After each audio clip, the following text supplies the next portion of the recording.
पुण्याला दोन नदी आहेत, एक मुठा आणि एक मुळा. ती मुठा नदी आहे ती मुठाखिंड नावाच्या प्रदेशात उगम पावते.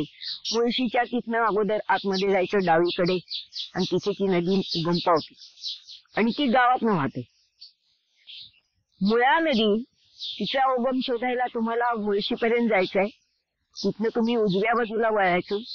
त्या रस्त्याने पुढे गेलं की देवघर नावाचं एक गाव आहे बारकसं. ते एक मोठंसं शंकराचं मंदिर आहे आणि शेजारी उंबराचं मोठं तोरलं झाड आहे. त्याच्या पलीकडे एक देवराई पण आहे. त्या उंबराच्या झाडाच्या मुळापासून एक प्रवाह निघतो आणि वर्षभर तो तेवढा प्रवाह जास्त चांगला मांडी एवढ्या जाडीचा प्रवाह निघतो. तो वर्षभर वाहत असतो. पुढे त्यालाच अनेक बारके बारके ओळ येऊन मिळतात आणि त्याची नदी होते. ती नदी म्हणजे मुळा.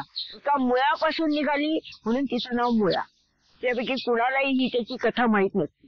तर अशी ही मुळा नदी पुणेकरांची विशेषतः पिंपरी आणि त्या भागातनं ती वाहत जास्त येते. पुण्यातनं जाते ती मुठा आहे आणि मग संगम जवळ त्या दोन्ही नद्यांचा संगम. तर अशी ही मुळा नदी आणि हा उंबरवृक्ष.